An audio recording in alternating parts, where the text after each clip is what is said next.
Taste the Daily.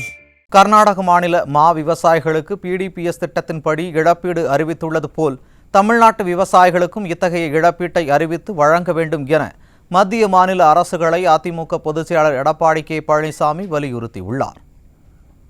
AIADMK பொதுச் செயலாளர் Edappadi K Palaniswami வெளியிட்டுள்ள அறிக்கையில், மா விலை சரிவால் விவசாயிகள் பெரிதும் பாதிக்கப்பட்டுள்ள நிலையில் அவர்களுக்கான குரலாய் கடந்த 20ஆம் தேதியன்று கிருஷ்ணகிரியில் மாபெரும் உண்ணாவிரத போராட்டமும், திண்டுக்கல்லில் மாபெரும் கண்டன ஆர்ப்பாட்டமும் நடத்தி மா விவசாயிகளின் கோரிக்கைகளை மத்திய மாநில அரசுகள் நிறைவேற்ற அதிமுக கோரியது என்று குறிப்பிட்டுள்ளார்.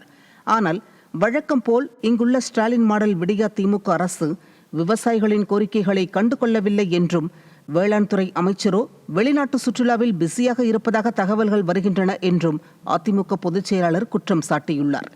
மத்தியில் கூட்டணியாக 39 எம்பிக்களை வைத்திருந்தும் மா விவசாயிகளுக்காக குரல் கொடுத்ததா திமுக? இல்லை.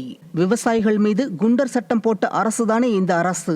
இவர்களிடம் விவசாயிகள் நலன் பற்றி எப்படி எதிர்பார்க்க முடியும் என்று அதிமுக பொதுச் செயலாளர் எடப்பாடி கே பழனிசாமி கேள்வி எழுப்பியுள்ளார்.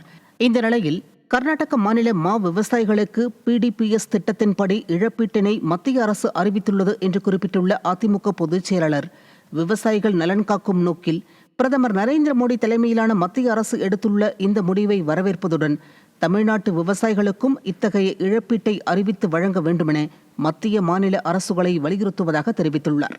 ஆண்டுக்கு ஒருமுறை விளைவிக்கப்படும் மா பயிர்களின் விலை வீழ்ச்சியால் சொல்லொன்னா துயரில் உள்ள விவசாயிகளுக்கு இந்த இழப்பீடு பெரும் உதவியாக இருக்கும் என்றும், அதிமுக என்றும் விவசாய பெருங்குடி மக்களுடன் துணை நிற்கும், அவர்களின் குரலாக என்றென்றும் ஒலிக்கும் என்றும் கழக பொதுச் செயலாளர் எடப்பாடி கே பழனிசாமி உறுதிபட தெரிவித்துள்ளார்.